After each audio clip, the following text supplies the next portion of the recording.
Te doy la bienvenida a Anatomía 360. Antes de continuar, te pido que le des like al video, te suscribas al canal y actives la campanita de las notificaciones. En este video hablaremos sobre la introducción a la anatomía humana. Empezaremos hablando sobre la etimología de la palabra anatomía, que viene del griego ana, que significa hacia arriba, sobre o repetición, y temnein, que significa tomos, corte o disección. La anatomía es el contexto en que ocurren todos los fenómenos y funciones vitales. Nos enfocaremos hablando sobre la anatomía macroscópica humana, que es el examen de todas las estructuras humanas que pueden observarse sin la ayuda de un microscopio. Los tres métodos principales para el estudio de la anatomía son la anatomía regional, la anatomía sistémica y la anatomía clínica. Empezaremos hablando sobre la anatomía regional. La anatomía regional considera la organización del cuerpo humano en función de todas sus partes o segmentos principales, es decir, un cuerpo principal que se compone de una cabeza, del cuello y del tronco, y lo podemos subdividir en el tórax, en el abdomen, en el dorso y la pelvis, y también en los miembros superiores e inferiores que serían brazos, piernas, muslos, pies, manos, etc. Todas las partes principales pueden subdividirse también en áreas y regiones.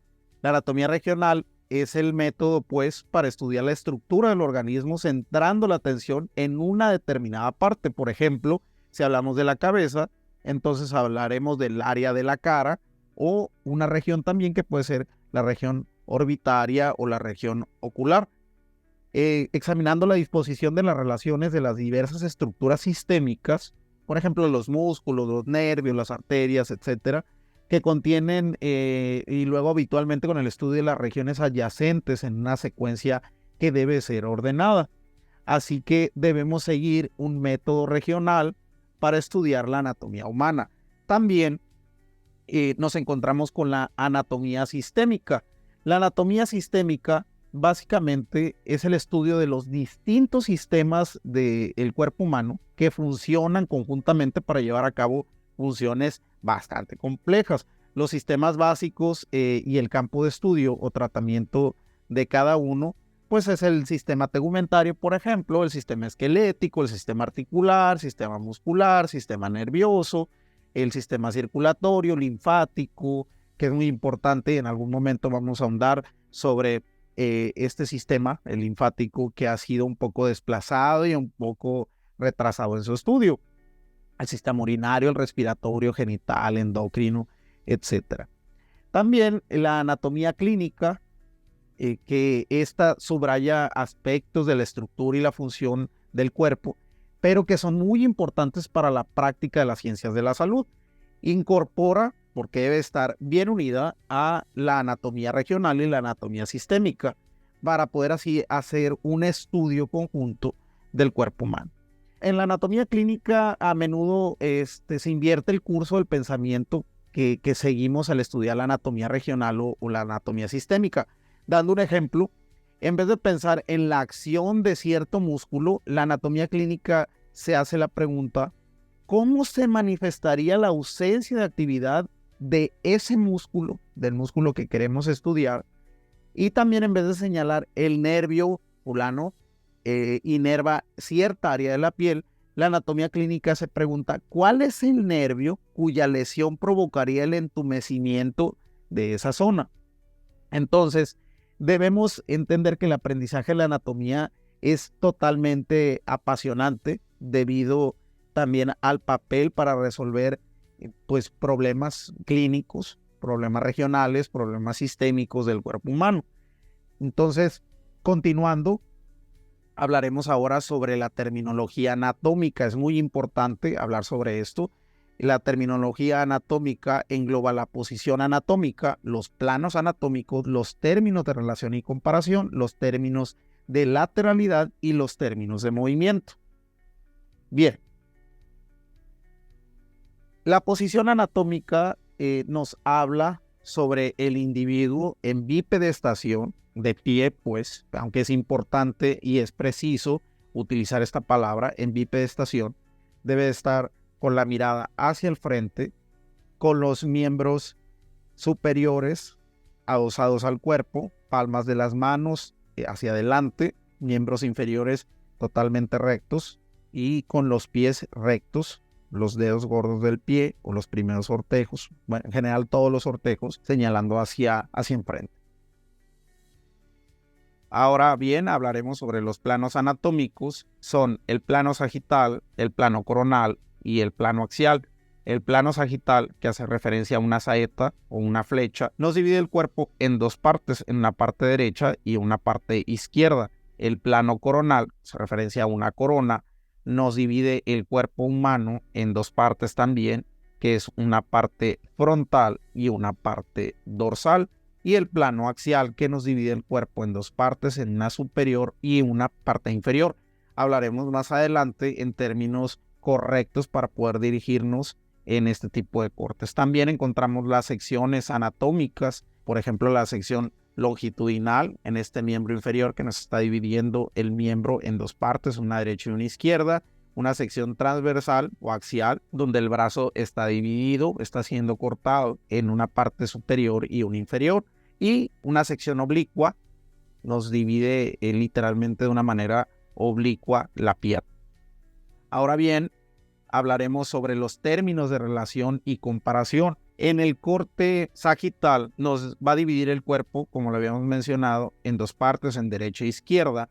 El corte coronal nos va a dividir el cuerpo en dos partes, que sería una anterior y una posterior, o también es correcto decir una frontal y una dorsal.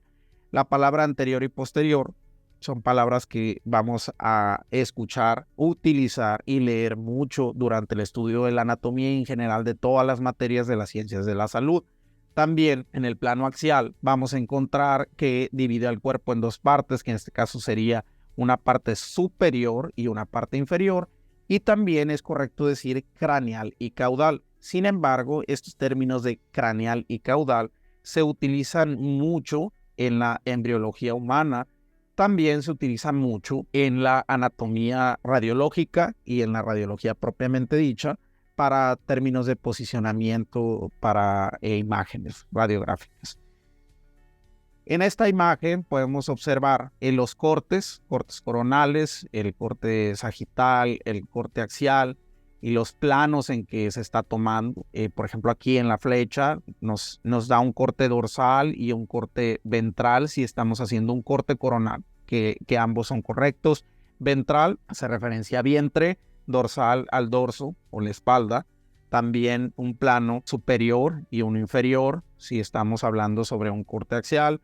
También estamos viendo la palabra craneal, que hace referencia hacia el cráneo, y caudal es hacia la cola, es decir, hacia abajo. También pues los planos frontales, los planos transversales, proximal y distal, que les voy a recomendar mucho si pueden pausar el video para que analicen la imagen bien y que traten de memorizar mucho estas palabras de medial, de lateral, de proximal, de distal, de dorsal, de plantar. Palmar y dorsal lo utilizamos para las manos y dorsal y plantar para los pies. ¿Ok? Entonces plantar, es decir, la planta del pie, y dorsal el dorso del pie, o sea, la parte de arriba del pie. Y palmar, la palma de la mano, y el dorso de la mano, es decir, la parte posterior de la mano, o la parte de arriba si invertimos la posición anatómica de los miembros superiores. ¿Ok? Medial y lateral son palabras que las vamos a utilizar muchísimo en el estudio de la anatomía y en el estudio de las ciencias de la salud. Medial nos hace referencia más cercano a la línea media y lateral más alejado de la línea media. Proximal está más cerca de la línea media y distal está más lejano de la línea media, no precisamente del cuerpo, sino que también nos podemos ubicar en regiones. Bien, hablaremos sobre los términos también de lateralidad. Las estructuras pares con componentes derechos e izquierdos pues son bilaterales. Las estructuras unilaterales nos hacen referencia a eso, estructuras que se encuentran en un solo lado. Es decir, si hacemos referencia al vaso, el vaso es unilateral porque nada más tenemos un vaso. Si es bilateral, nos hace referencia a que hay dos componentes. Hacemos un ejemplo de los riñones, tenemos un riñón derecho e izquierdo, o los pulmones, también un pulmón derecho y un pulmón izquierdo. También si hablamos de ipsilateral u homolateral también, es algo que ocurre en el mismo lado que otra estructura del cuerpo. Por ejemplo, el pulgar y el dedo gordo del pie derechos son homolaterales. Contralateral significa que ocurre en el lado opuesto del cuerpo y que tiene relación con otra estructura. Por ejemplo, la mano derecha es contralateral a la mano izquierda. Ahora hablaremos sobre los términos de movimiento. Diversos términos describen movimientos de los miembros y de otras partes del cuerpo, y la mayoría de esos movimientos se definen con respecto a la posición anatómica y ocurren dentro de y en el entorno a los ejes alineados con los planos anatómicos de los que ya hablamos. Aunque la mayoría de los movimientos se producen en los lugares donde dos o más huesos o cartílagos se articulan entre sí, diversas estructuras del cuerpo humano no esqueléticas también presentan movimientos, por ejemplo la lengua, los labios, los párpados, y estos términos de movimiento pueden considerarse también en pares de movimientos opuestos. ¿Okay?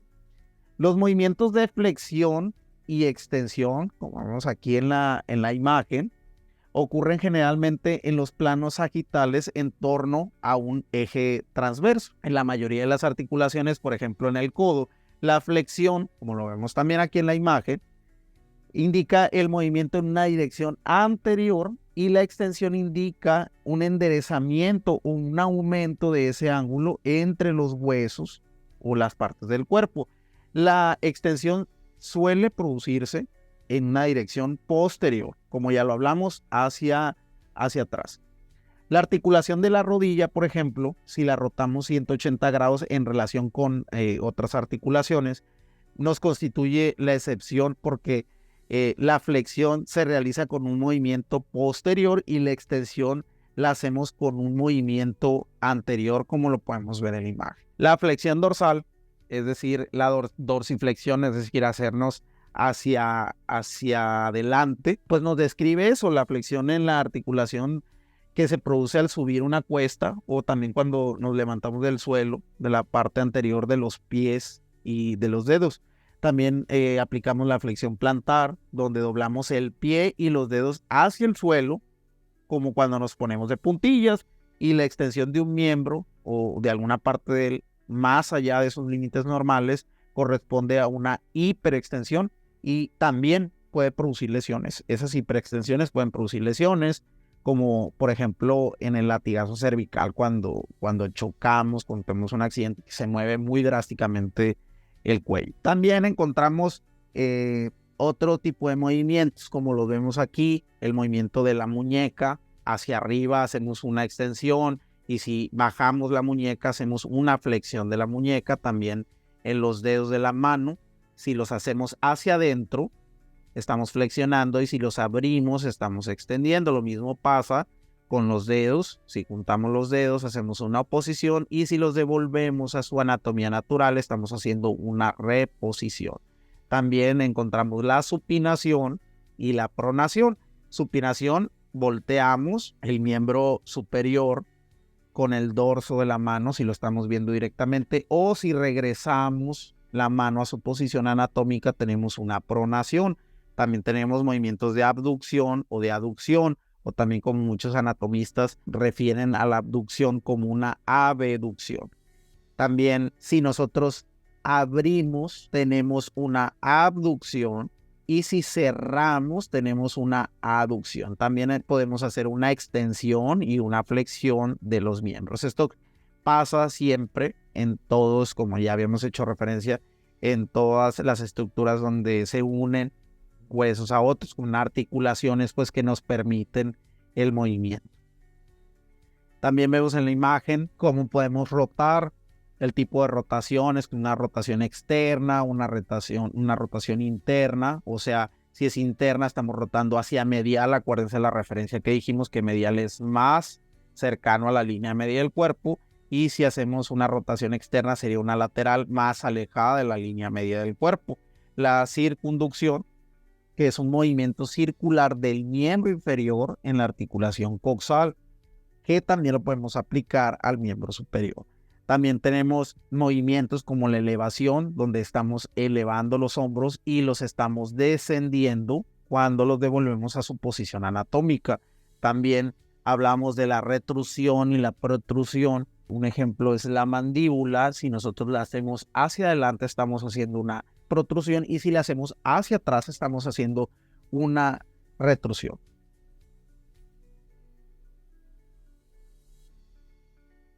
Les invito a estudiar el libro Moore de Anatomía con Orientación Clínica y la Anatomía de Gray para estudiantes, libros excelentes para estudiar la anatomía. Hay una infinidad de libros que abajo les voy a dejar unos links para que estudien.